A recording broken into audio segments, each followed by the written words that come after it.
مکہ مکرمہ کی سرزمین، یہ مدینہ منورہ کی سرزمین، اب اس میں حبیب پاک علیہ السلام نے جو درسگاہ قائم کی، جو یونیورسٹی آپ نے قائم کی،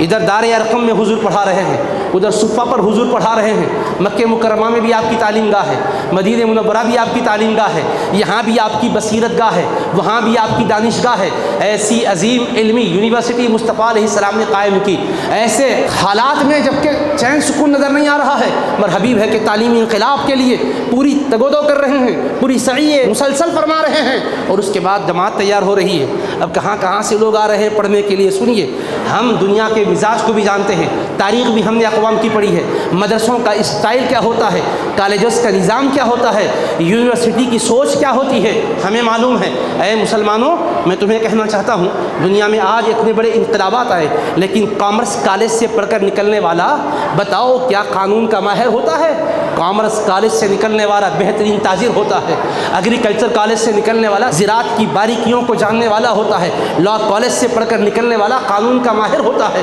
میڈیکل کالج سے پڑھ کر نکلنے والا علاج معالجے کا ماہر ہوتا ہے۔ اے میرے عزیزو، اسی طرح سے ملٹری کالج کا جو ہوتا ہے وہ سپاہ سالار بننے کے لیے، فوج میں شمولیت کے لیے اپنے اندر صلاحیتوں کو پاتا ہے، ہر جگہ سبجیکٹ جدا جدا ہے، اس کالج سے پڑھ کے نکلنے والے اسے پیشے کے ماہر ہوتے ہیں۔ لیکن کبھی آپ نے ایسا بھی دیکھا ہے، کوئی ایک کالج ایسا بھی ہے کہ جس میں ایگریکلچر کو بھی پڑھایا جا رہا ہے، میڈیسن کو بھی پڑھایا جا رہا ہے، لا کو بھی پڑھایا جا رہا ہے، قانون کے ماہر بھی پیدا کر رہے ہیں اور زراعت کے ماہر بھی پیدا کیے جا رہے ہیں، علاج معالجے کے اچھے ڈاکٹر بھی دیے جا رہے ہیں، قانون کے ماہر بھی دیے جا رہے ہیں۔ دنیا میں تمہیں نہیں ملے گا، مگر آؤ تمہیں بارگاہ مصطفیٰ میں لیے چلتا ہوں، جس رسول کو ساری کائنات کے لیے رب نے بھیجا۔ فرمایا اے میرے محبوب، تمام انسانوں کو خطاب کر کے کہیے میں تمہاری طرف اللہ کا رسول بن کر آیا ہوں۔ میرے حبیب نے تعلیم ایسے شروع کی ہے کہ مصطفیٰ کی تعلیم سے فیض پانے والا مصلی پر امام نظر آ رہا ہے، منبر پر خطیب نظر آ رہا ہے، میدان کا غازی نظر آ رہا ہے، کعبے کا حاجی نظر آ رہا ہے،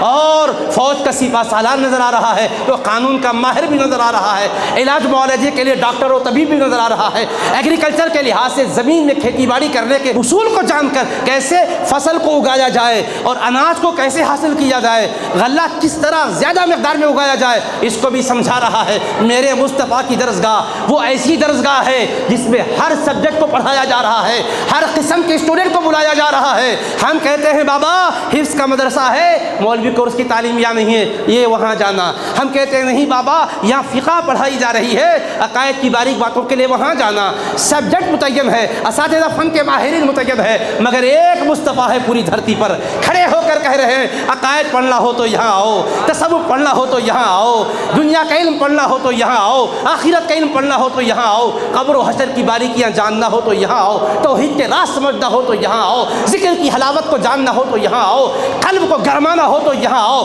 روح کو تڑپانا ہو تو یہاں آؤ، جسم کو اللہ کی اطاعت میں تمہیں بھلانا ہو تو یہاں آؤ۔ تم اگر چاہتے ہو کہ اپنے ماں باپ کے بہترین فرمانبردار بیٹے بنے، آؤ یہاں۔ تم چاہتے ہو کہ بہترین ماں باپ بنے، آؤ یہاں۔ تم چاہتے ہو کہ یتیمی میں ہمارے لیے شفقت کا کوئی عنصر ہو عملی زندگی میں، آؤ یہاں سکھایا جائے گا۔ ارے جہاں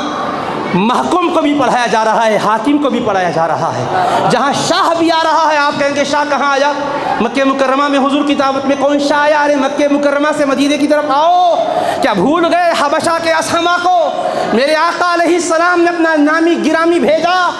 حبشہ کے بادشاہ کے نام اسحما نجاشی بادشاہ۔ جیسا مصطفیٰ کا مکتوب گرامی پہنچا، دل کی دنیا میں انقلاب آیا، وہ مسلمان ہو گئے۔ تو جن کی تعلیم گاہ وہ تعلیم گاہ ہے، بادشاہ بھی وہاں آ رہا ہے تو فقیر و گدا بھی وہاں آ رہا ہے، وہاں محکوم آ رہا ہے تو حاکم بھی آ رہا ہے، رعیت آ رہی ہے تو راعی بھی آ رہا ہے، چھوٹا آ رہا ہے تو بڑا بھی آ رہا ہے۔ یہی نہیں میرے مصطفیٰ بزرگ عمر والوں کو پڑھا رہے ہیں تو جوانوں کو بھی پڑھا رہے ہیں، کم سن بچوں کو بھی پڑھا رہے ہیں۔ ایسے معلم ہے میرے آقا علیہ الصلوۃ والسلام۔